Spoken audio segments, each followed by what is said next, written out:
Hello, Joe. I decided to do your feedback via video. So some things that I really enjoyed reading about, first of all, this is directly connected to what I do for a living. I'm not sure if you're a special ed teacher or you do something different in special education, but anything to do with special education is very interesting to me because that's what I do on a daily basis. Except I work with Buffalo Public Schools, which might be similar to New York City public schools. So I found the connections to what you're talking about relating back to Buffalo. So I was unfamiliar with SETSS, but you provided a great definition. We don't talk about stuff that sets, so I was unfamiliar, but then after reading your definition, I related it back to something that we discuss in Buffalo, which is called executive functioning skills, and the need of increasing executive functioning skills, especially for our students with disabilities.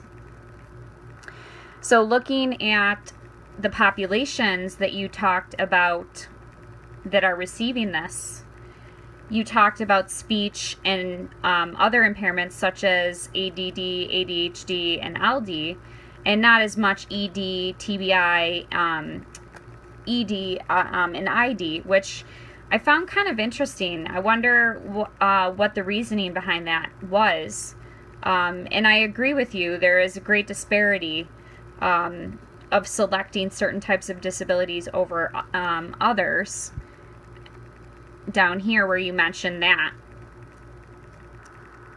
So I just wondered, you said that there was an increase in disenchantment. I just wondered if you can expand on that.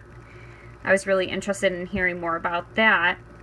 And definitely, I agree with you that there can definitely be learning improvements with affinity spaces, especially with our students with disabilities. I think one of the major underutilized areas of special education is using technology, especially in the area of adaptive technology with students with disabilities. And I really do agree with you. I think that, you concluded it down here at the end of your research here, or your potential research. You talked about it increasing cognitive skills and personal skills.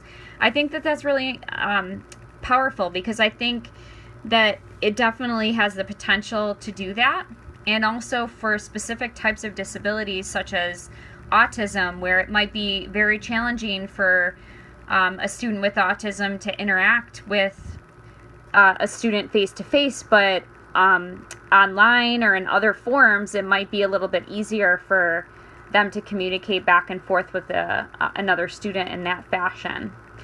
So I'm definitely interested. I thank you for your paper, and I'm interested in hearing more regarding this, and I'm also interested in possibly chatting on the side regarding what you do in special education, because I think we have similar careers and we're working with similar populations. You at New York City and myself at Buffalo Public Schools, working in the area of special education. So anytime you want to chat, feel free to email me and we can talk about special ed stuff. Thank you so much, and I'll talk to you soon.